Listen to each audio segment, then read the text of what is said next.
Senhor esteja convosco. Ele está no meio de nós. Proclamação do Evangelho de Jesus Cristo segundo Lucas. Glória a vós, Senhor. Naquele tempo, um fariseu convidou Jesus para uma refeição em sua casa.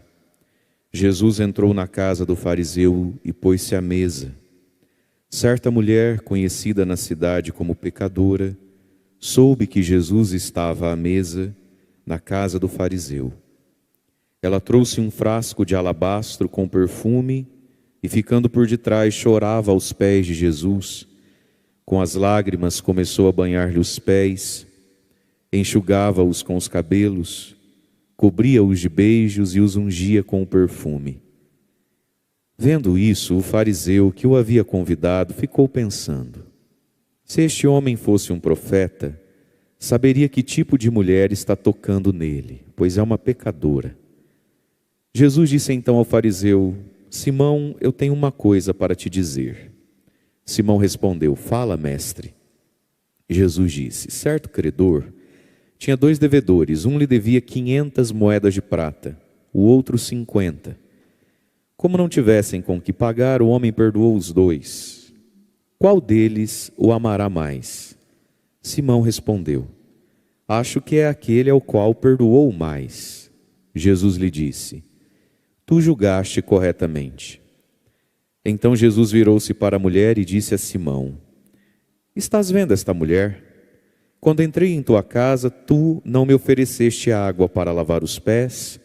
Ela, porém, banhou meus pés com lágrimas e enxugou-os com os cabelos. Tu não me deste o beijo de saudação. Ela, porém, desde que entrei, não parou de beijar os meus pés. Tu não derramaste óleo na minha cabeça. Ela, porém, ungiu meus pés com perfume. Por esta razão eu te declaro: os muitos pecados que ela cometeu estão perdoados, porque ela mostrou muito amor. Aquele a quem se perdoa pouco, mostra pouco amor. E Jesus disse à mulher: teus pecados estão perdoados. Então os convidados começaram a pensar: quem é este que até perdoa pecados? Mas Jesus disse à mulher: tua fé te salvou. Vá em paz. Palavra da salvação. Glória a vós, Senhor.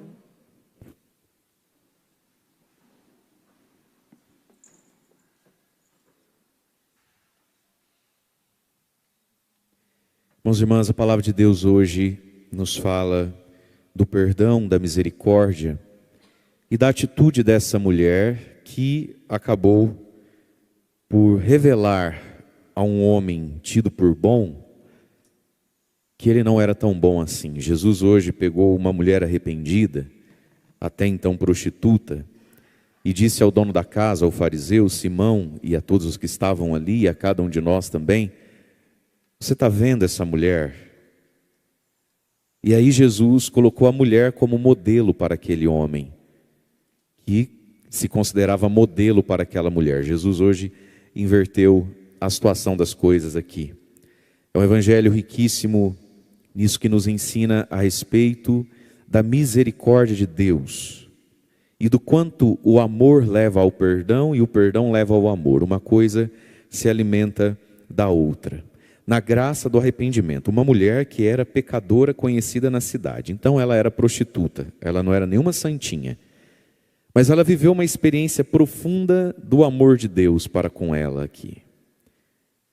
Hoje a igreja celebra São Cornélio e São Cipriano, que viveram um momento difícil da igreja, que foi quando os primeiros cristãos deram um jeito aos primeiros cristãos de não serem mártires, mas também de não serem fervorosos. No início da fé, quando começam as primeiras perseguições ao cristianismo, as pessoas que eram cristãs eram presas, torturadas, e eram dados a ela a oportunidade, para não morrer, para não passar pelo martírio, de queimar incenso ao imperador, diante de uma imagem de César, do imperador, ou diante dele mesmo, e adorá-lo como Deus, e desprezar Jesus Cristo. Quem assim não fizesse era morto, né? Ou a espada, ou na cruz, ou a pedrada, ou na boca do leão.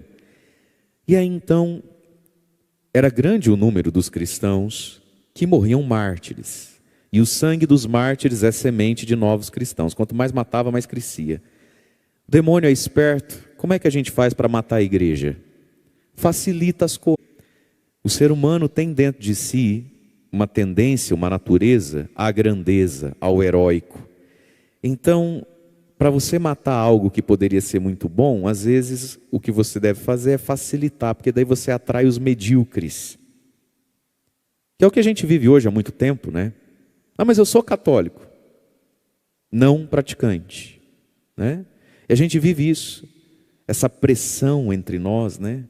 A dificuldade que a pessoa tem de fazer um curso de noivo, de comparecer num curso de batismo. Tem lá 6 reuniões, 5 reuniões, ela consegue vir em 2, faltou em 3. E vai falar para ela qualquer coisa para você ver. Meu Deus do céu. E é isso que no fundo há muito tempo tem matado a igreja. Os medíocres fazem a festa. O que foi feito na época? Um negócio chamado libelo. Libelo, que era o seguinte: você não precisa publicamente ter esse gesto de idolatria, de rejeição a Jesus. Mas já que você não quer fazer, você vai morrer. Mas para não morrer, a gente te dá um documento dizendo que você pagou uma taxa de idólatra, né? E aí então as pessoas viviam isso na sua intimidade. Elas não pagavam mais o preço do martírio, elas pagavam uma taxa e ganhavam um documento de que não, eu adoro César sim, eu tenho uma carteirinha provando que eu adoro César. Um papel, né? Um documento dizendo que eu adoro César, mas no fundo do meu coração eu não adoro César, né? Ou seja, a fé não é mais manifestada publicamente. E aí muita gente que não tinha a coragem do martírio se passava por bom cristão quando na verdade não era, né? E tudo isso, e aí então São Cornélio e São Cipriano vão viver, um é papa, o outro é bispo, a dificuldade do seguinte: aqueles que estavam na igreja e na comunidade, que tinham nas suas famílias pessoas que foram martirizadas, ou aqueles que estavam ali e que para não ser martirizados não pagaram taxa nenhuma, mas perderam todos os seus bens materiais, começaram a se ficarem duros e dizendo assim: não, mas espera aí, nós não queremos ter entre nós irmãos que não passaram pela mesma dureza do que nós, né? E esse foi um grande drama do início da igreja: o que fazer com aqueles que tiveram a ocasião de ser mártires e arregaram? Acolhe, perdoa, não perdoa? Que misericórdia usar com quem pede uma segunda chance para ser cristão? E a igreja entendeu a necessidade de dar uma segunda, uma terceira e quantas chances for para todos nós, mas a gente tem que saber viver bem as chances, para a gente não viver a chance numa mediocridade que não nos converte nem é testemunho para ninguém, né? O evangelho de hoje então fala da misericórdia. Esse Simão, o fariseu, não estava lá muito disposto a ser misericordioso com a mulher de má fama. Mas olha o que acontece então nesse evangelho aqui. Jesus está convidado para uma casa, para uma refeição do fariseu, desse homem que vai tratar Jesus com tanta frieza. A segunda metade do evangelho vai nos mostrar. Mas aqui que está. Simão é para nós essa imagem da pessoa que convida Jesus para dentro de casa, para dentro da vida, mas trata Jesus mal. É essa fé um tanto quanto supersticiosa. É a fé da lei, do legalismo puro e barato. Por que Jesus está na casa de Simão? Jesus não foi de oferecido. Jesus foi convidado. Por que você convidou Simão? E aqui está, meus irmãos, por que nós convidamos Jesus? O que a gente quer com ele? O que nós queremos com os sacramentos? O que nós queremos até mesmo com estar nessa missa hoje aqui? De onde é que vem essa fé seca? Essa fé legalista? Essa fé do tem que ter hora para começar, tem que ter hora para terminar? Essa fé quadradinha, engessadinha? Tem gente, muitas pessoas que eu nem sei se tem fé, no fundo talvez seja uma superstição. Quando a fé não me vincula afetivamente a Deus. Quando a fé é aquilo que eu digo assim: eu já cumpro com os meus deveres lá, já fui, já está bom. Tem gente que reza, tem gente que vem à igreja para ficar livre de Deus. É um desencargo. É para ninguém dizer que eu não fui, nem Deus. E se brincar é para ele ficar me devendo umas bênçãos ainda, que eu vou pedir daqui a pouquinho, quer ver? Esse Simão, ele convidou Jesus para a casa dele e não fez nada que expressasse que Jesus era amado. Havia alguns rituais judaicos para se acolher bem uma visita ou para dizer que aquela visita era especial aquele dia. Ele não fez nada disso. Ele é um homem frio, ele é um homem seco, ele é um homem distante. Por que não dizer, é um homem supersticioso, como muitas pessoas que não têm afeto e carinho nenhum por Deus, mas tem os seus objetos pendurados, seja uma medalha, um escapulário, uma imagem que veio de Fátima, e a gente vai enchendo a vida de umas coisas onde a gente não coloca afeto nem amor. Mas ali então entrou na casa dele certa mulher conhecida como pecadora, soube que Jesus estava lá, foi até Jesus. E aí essa mulher começa uma série de gestos que vão escandalizar o fariseu, mas não só ele, todo mundo que estava ali ficou escandalizado com essa dona aqui, ela assustou todo mundo. A tal da pecadora entra na casa de um homem puro. Ser fariseu era ser puro, né? Era ser diferente dos outros, dos pecadores. E ela vai ali então, diz que ela leva um frasco de alabastro com perfume. Alabastro é um tipo de mármore transparente, isso custa um rio de dinheiro, é caríssimo isso aqui. E ela leva dentro muito perfume, outro evangelho vai dizer que é nardo puro, um perfume muito caro, enfim. E no outro evangelho ainda vai dizer que ela não só derrama o perfume, como quebra o vaso, que é para não ficar nada guardado, né? Possivelmente esse perfume era o perfume que ela usava para ganhar vida. Naquele tempo era muito difícil tomar banho. Mesmo quem era muito enjoadinho não tomava banho todo dia, não. Então ela era uma mulher da vida. Como é que ela vendia o produto? Como é que ela embalava o produto? Usando muito perfume, perfume caro, né? Tinha que estar cheirosa. E tinha que ser reconhecida pelo cheiro. Fica a dica aí para esse povo que gosta de ir em missa, a gente não consegue nem sentar perto, porque usa aqueles perfumes que arde o olho da gente, né, minha gente? Então você já sabe. Perfume é uma espirradinha aqui, outra ali, e a terceira espirradinha já é o demônio mandando você fazer. Amém, povo de Deus? Sim ou não? Amém? Os homens também aí, pelo amor de Deus, o povo que usa aqueles, parece um talco, como é que chama aquilo? Aquele tabu, você sabe? Nem pode falar que está na internet, daqui a pouco processa, a gente está falando mal da marca dos outros. Ah, mas tem coisa que não dá, né? Ó, não é de hoje, hein? Desde sempre, hein? Certos pecados têm cheiro. Nossa Senhora Aparecida. Deus o livre guarde. Então, a dona que precisava ficar cheirosa, difícil tomar banho, mas ela precisava ao passar ou ficar parada em algum lugar que as pessoas pelo cheiro soubessem quem era que estava disponível para determinados tipos de serviços. Portanto, esse perfume custava muito dinheiro, era fruto do trabalho desonesto dela, mas de alguma forma era o patrimônio dela. Uma mulher que vivia nessas condições, ela não tinha esposo, e ela já estava desligada da família, dos irmãos homens e do pai. Se vivo estivesse, ela também já não tinha pai, apesar do pai estar vivo.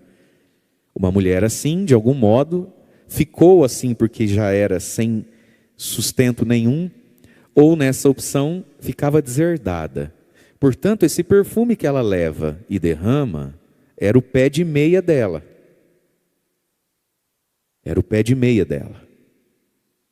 E o pecado entra na nossa vida ou nos segura nele também assim, né? Quem é que vai cuidar de mim?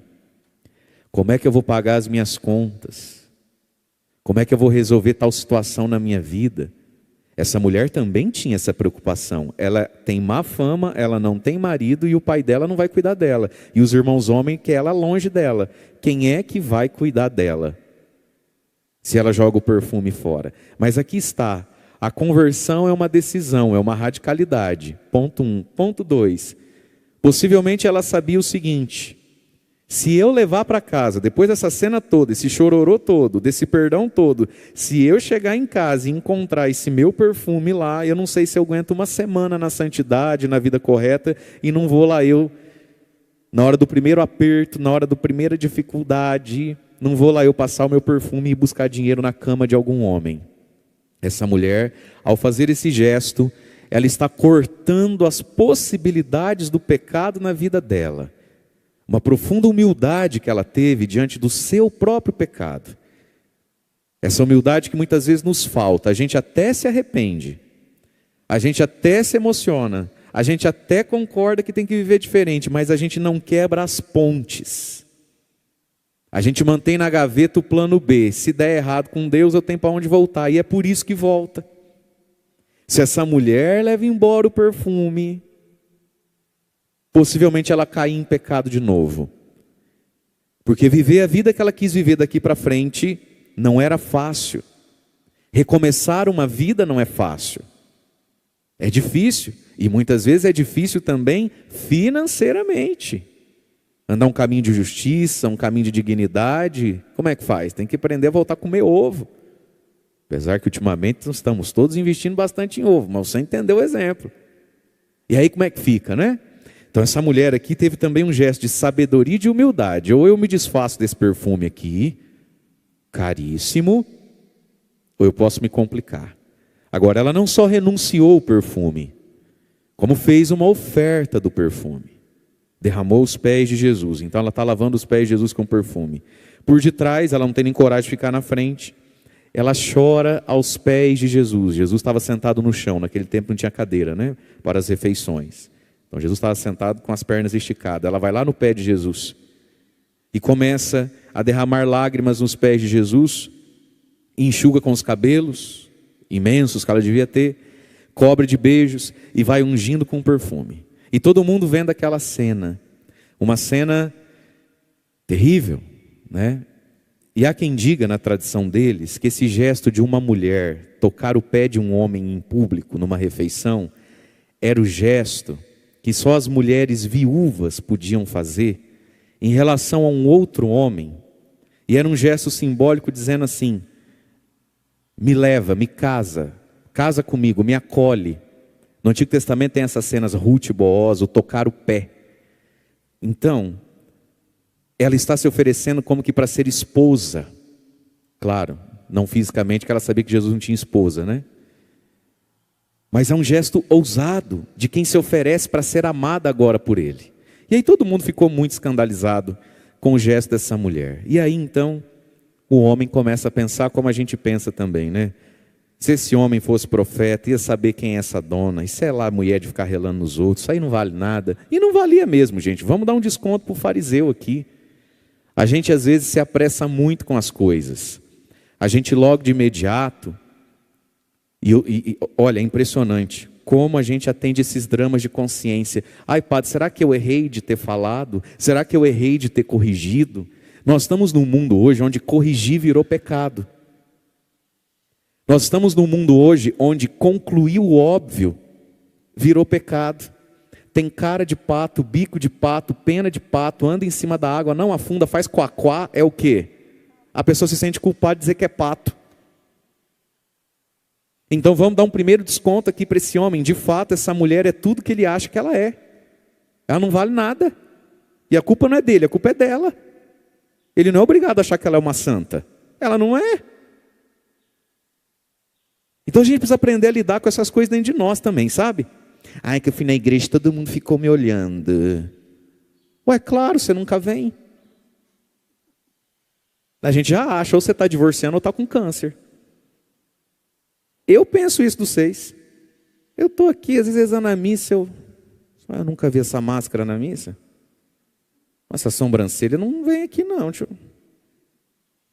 Oh Deus, será que está com câncer, judiação? Tão nova. Será que está traindo a mulher? Nunca vem ver. Nunca vi aquela careca ali. Ele está falido, tadinho. Veio pedir para São José. É normal. Fez a fama, filho. Deita na cama, fazer o quê? Ela precisou lidar com isso. Você quer ir até Jesus? As pessoas vão te olhar, você nunca foi. Você quer ir até Jesus? As pessoas vão te olhar, você falava mal, agora está aqui fazendo o quê? Paciência um pouquinho, até nós acostumar com o teu charme, vai uns dias. Daqui um dia ninguém olha mais. Mas ela enfrentou coisas, hein, para ir até Jesus.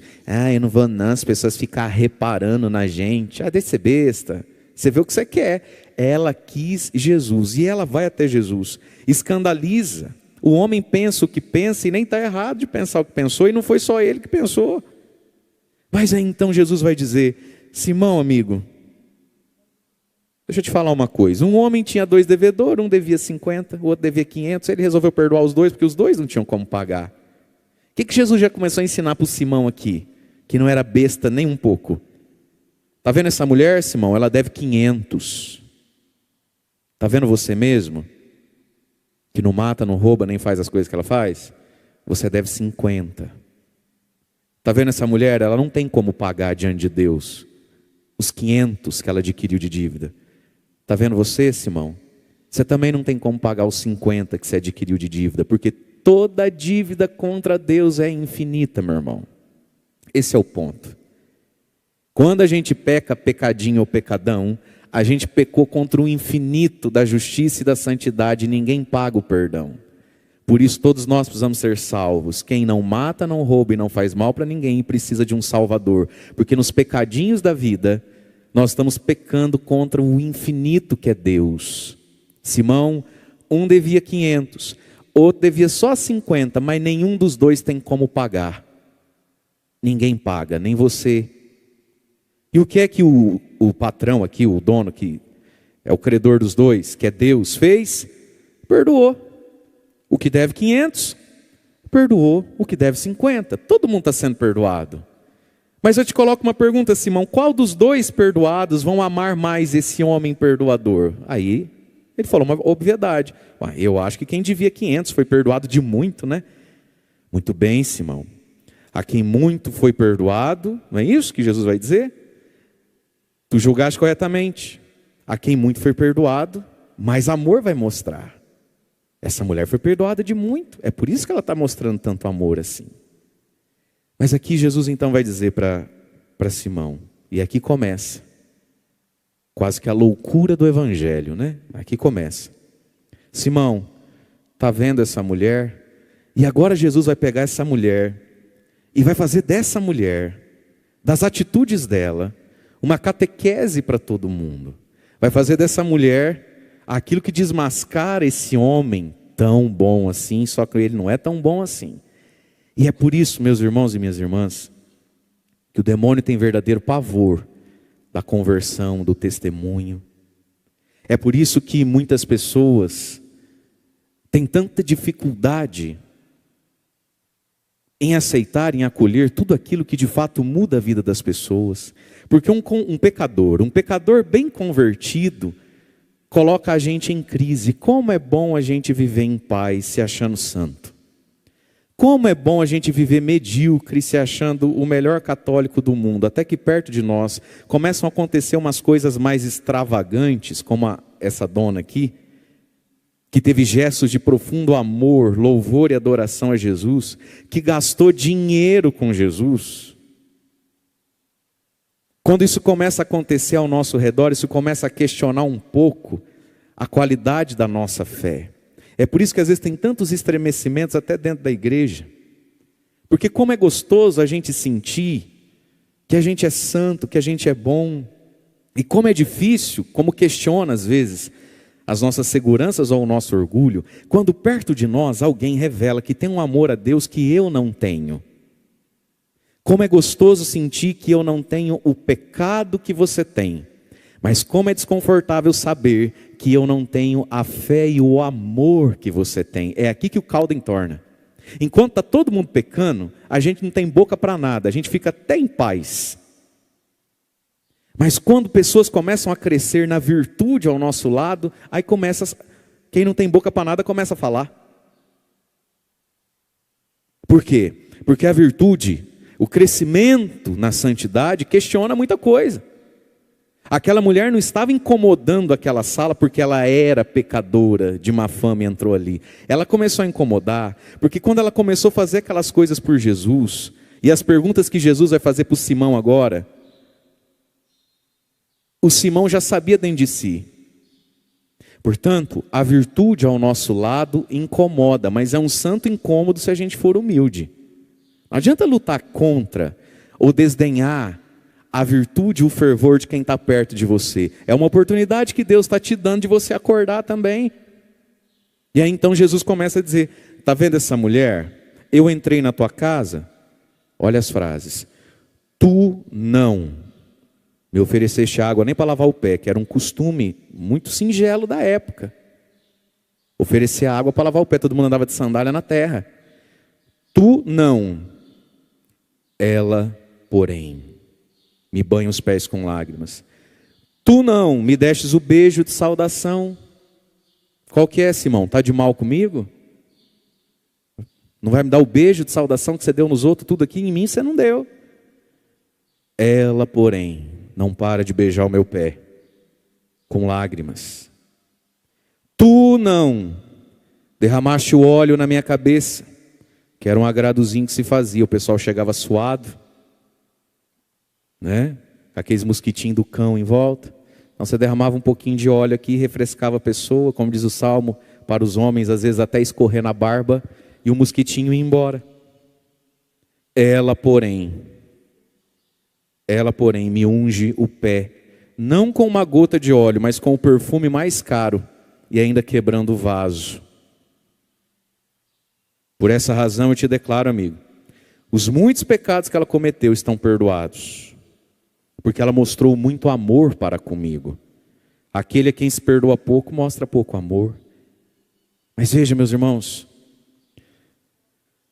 ainda que a gente nunca tenha cometido um pecado muito escandaloso na vida, todos nós fomos muito perdoados, porque a gente não tinha como pagar. É isso que a gente precisa entender. Talvez você olhe para você mesmo e você conclui que você não foi perdoado de 500 moedas de prata, porque você nunca adulterou, nunca fez um aborto, nunca foi o motivo de acabar com o casamento de ninguém. Amém, glória a Deus. Aí você olha para você mesmo e vê que você deve 50 moedinhas. É lá os pecados da vida mesmo, do cotidiano. Mas você também não pode pagar. Então, toda pessoa que foi perdoada de uma dívida que ela não podia pagar, ela foi perdoada de muito. O muito ou o pouco não se dá em relação ao outro. Se dá em relação, é entre eu e Deus. Se eu fui perdoado daquilo que eu não podia pagar, então eu fui perdoado de muito, ainda que seja 10 real. Não precisa ser 10 milhões. Se eu devo 10 real para Deus e eu não tenho 10 real e fui perdoado, eu fui perdoado de muito, porque fui perdoado de tudo. E é essa nossa falta de noção do que é o pecado, do que é a santidade de Deus, que faz a gente achar exagerado quem ama a Deus de verdade e faz a gente amar tão pouco a Deus, porque a gente nem sabe do que foi perdoado. E quando não, a gente acha que a gente foi perdoado de coisa boba mesmo. Acha que Deus é como se fosse obrigação dele. Então essa mulher hoje se transformou numa grande catequese para todos nós e sobretudo para aquele homem. A fé requer amor, afeto. Não é emocionalismo, não é nada disso. Não é um romantismo de novela mexicana. Ó, Luiz Gustavo, Henrique e Pedro, sabe aquelas coisas assim? Fala, Madalena, aquelas muda. Lembra aquelas coisas que passaram na SBT?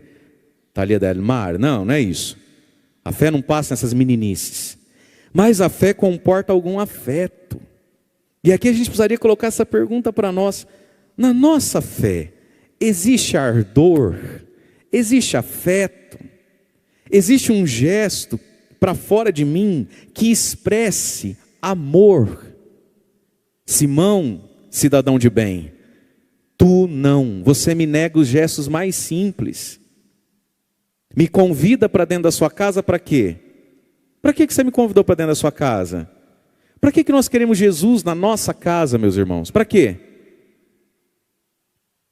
Para dar tudo certo no trabalho, para o filho casar com uma menina boa, para a menina passar no concurso lá que está fazendo, o que mais? Para que a gente precisa de Deus? Para mandar a chuva, que não está vindo a chuva, o que mais que a gente precisa de Deus? Não tem um gesto para fora de amor, de extravagância, de pura gratuidade com Jesus? Aquela mulher no Evangelho foi até Jesus e chorou, e não é só o choro da culpa. E aqui é importante a gente entender isso. Primeiro, ela chora e Jesus não interrompe o choro. Deixa chorar. Ela precisa chorar o perdão que está acontecendo nela.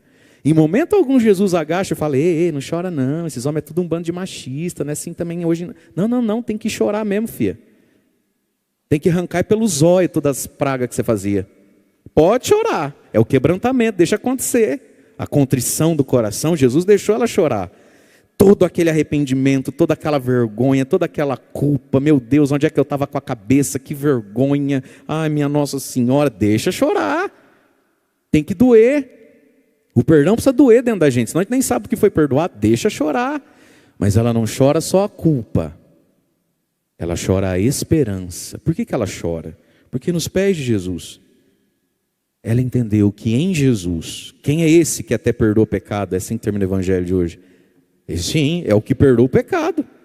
Só ele perdoa o pecado. Não adianta chorar no travesseiro. Nem debaixo do chuveiro, tem que chorar no pé dele. Tem que confessar o pecado. Mas ela não chora só o passado.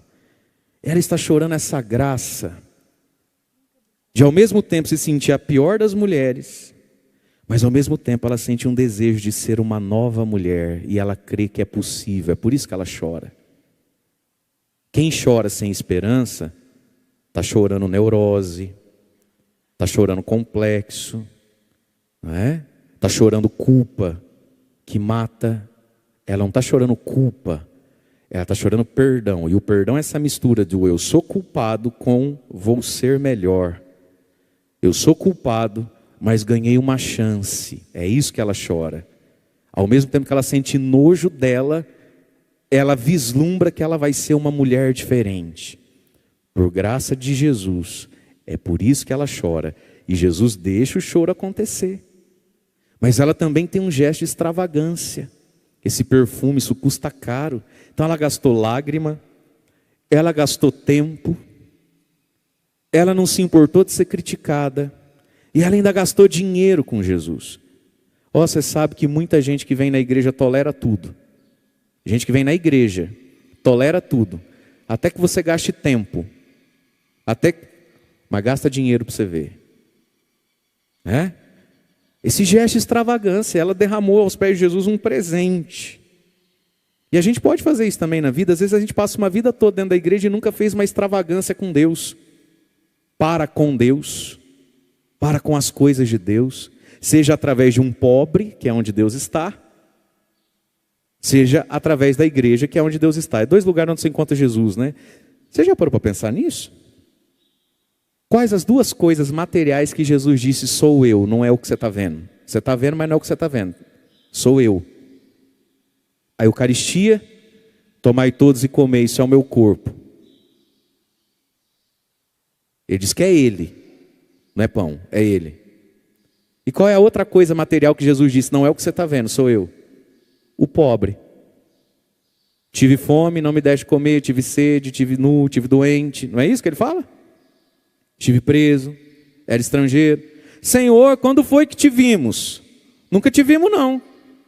Toda vez que fizeste ou não fizeste, a ele foi a mim, eu estava nele te visitando. Então, qual a nossa extravagância? Não o nosso resto. A nossa extravagância é para as duas presenças de Jesus. Um pobre que nos chega, né? Uma necessidade de um irmão que nos chega, ou a presença do Cristo na Eucaristia, na igreja. Às vezes a gente pode passar uma vida sem ter feito um gesto de amor. Como é triste isso. É por isso que a fé de muitas pessoas nunca cresce, é por isso que vive em crise, é por isso que vive precisando da oração dos outros, porque chega uma hora que a fé só fica forte, só cresce, se a pessoa por si só tem gestos de amor. E não existe nada mais valioso para nós do que tempo.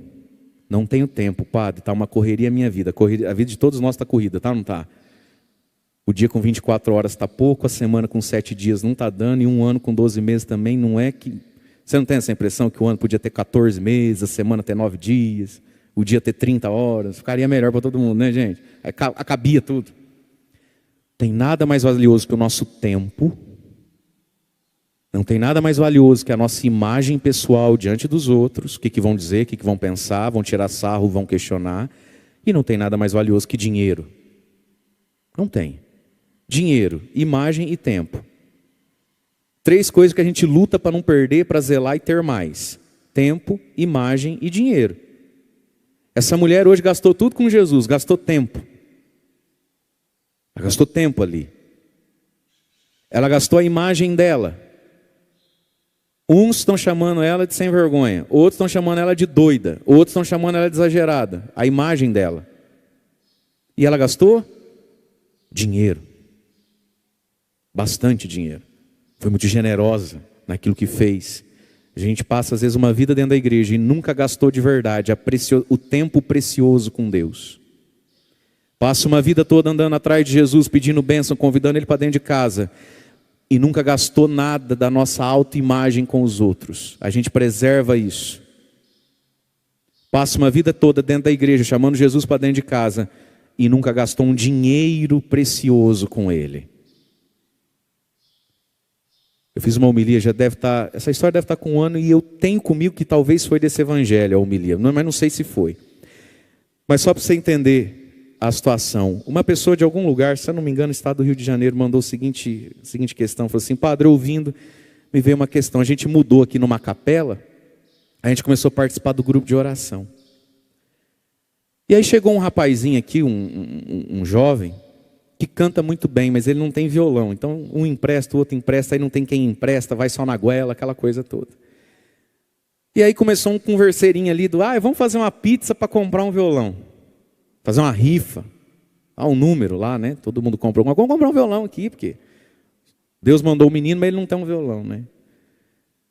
Aí falou assim: padre, olha que coisa. Conversei hoje com meu marido, mostrei a homilia para ele. Foi uma homilia de YouTube, que é aquela mais curta. Falei assim: amor, trabalheira que dá fazer essa rifa, fazer essa pizza, sei lá o que, aí cada um dá um pouquinho. Vamos numa loja comprar um negócio desse e dá. Aí foi lá na loja, viram lá, compraram um. Não foi do mais barato, não. Um negócio mais assim, né? Eu posso. E aí ela partilhou isso, mandou um e-mail partilhando. Eu nunca tinha feito isso na vida, por Deus. Eu sempre fui a católica, eu compro um número. Se for baratinho, nós compra 2. Né? Se quem for vender para nós for muito da igreja, muito conhecido, desse é mão de vaca, a gente compra 3. Mas mais do que isso, eu posso isso aí. Isso eu posso. E ela mandou um e-mail para dizer: padre, que alegria saber que eu fiz algo que eu nunca fiz. Eu só fiquei pensando comigo assim: é só não contar agora para os parentes, para as cunhadas. Você é doida, fica dando dinheiro, se cada um fizesse um pouco. Né? Gente, para algumas pessoas, R$2.500 é dinheiro de pinga. Sabe, quando tem essas campanhas, essas coisas, e sim, se cada um der um pouco, porque tem gente que só pode um pouco. Tem gente que você for ajudar a inventar uma pessoa que está com tratamento de câncer, ou construir uma parede na igreja, e você não fizer algo onde quem tem só R$15, R$10, R$20 possa participar, ele não participa porque é só o que ele tem. Mas tem gente, amigo, que R$7.000, R$5.000, isso não é nada. A gratuidade das coisas. Sabe o que me vem à memória agora? Quando a gente começou o acampamento, tinha que construir o barracão do sítio, e ficaram fazendo pizza nas madrugadas, aí explodiu de vender pizza, né? Explodiu de vender pizza. E aí depois, né? A reunião com todo mundo, com quem tinha que vender as pizzas, o pessoal, os primeiros campistas. Gente, pelo amor de Deus, compra a pizza. Quer dizer, só dá o valor. Mas eu gosto tanto de pizza. Mas minha Nossa Senhora, dá só o valor. Mas não aguenta fazer esse tanto de pizza. Você comprou, mas não vai levar. Né? Você comprou, mas não vai levar. E o outro? Comprar não. Lá em casa a gente não é chegado em pizza. Mas caramba, congela, dá para um pobre. Não sei o que você vai fazer. A questão não é essa. Um pouco mais de sair de si. E que bonito, né? O sujeito vem lá e compra 100 pizzas. Você acha até que ele vai abrir uma padaria. Ele compra 100 e fala: não vou levar não, eu só pego o dinheiro das 100. Eu posso. Eu tenho um perfume, eu posso. E gente, nossa fé às vezes não anda, não desempaca. É uma fé azeda, é uma fé bege. Eu tenho pavor de bege. É uma fé, sabe, assim, sangue de Jesus. Eu não vejo a hora de trocar aquilo ali, ó. Deus o livre, quando eu vejo coisa bege. Não tem uma coisa ruim na gente. Porque Deus dá a ocasião da gente derramar perfume, tempo. E a gente se nega, a gente guarda, a gente é tacanho, mesquinho, que meu Deus do céu. E é por isso que nunca vai para frente. Aí fica. Ai, que eu admiro tanta fé da fulana. Admira nada. Não admira não. Nossa, que eu admiro tanto fulano. Você não admira, não. Deus está te dando ocasião de você ser admirável. Você refuga toda vez. Deus dá ocasião da gente derramar. Deus dá ocasião da gente desperdiçar. Deus dá ocasião da gente escandalizar. E a gente pula para trás ou vamos começar a ir para frente? E aí a primeira leitura falou do Timóteo. Assim como Jesus fez daquela pecadora agora um exemplo para aquela comunidade cristã que está ali. A primeira leitura falou do Timóteo. Ninguém te despreze, Timóteo. Porque Timóteo era muito jovem. Ninguém faça pouco caso de você, mas você por tua parte, querido. Torna-te modelo para os outros. Pelo amor, pela fé, pela palavra, pela castidade, pelo teu modo de proceder. Torna-te modelo para os outros. Como Jesus fez daquela mulher um modelo para os outros. Ela nem imaginava, né, coitado, que ela ia virar o exemplo que Jesus ia dar para todo mundo. Mas isso é a fé e a misericórdia, meus irmãos. Deus pega a pior criatura. E se ela deixar, se ela derramar o que tem para derramar, de pecado e de amor, Jesus faz da pior criatura um exemplo para todo mundo. Faz do mais caído, machucado.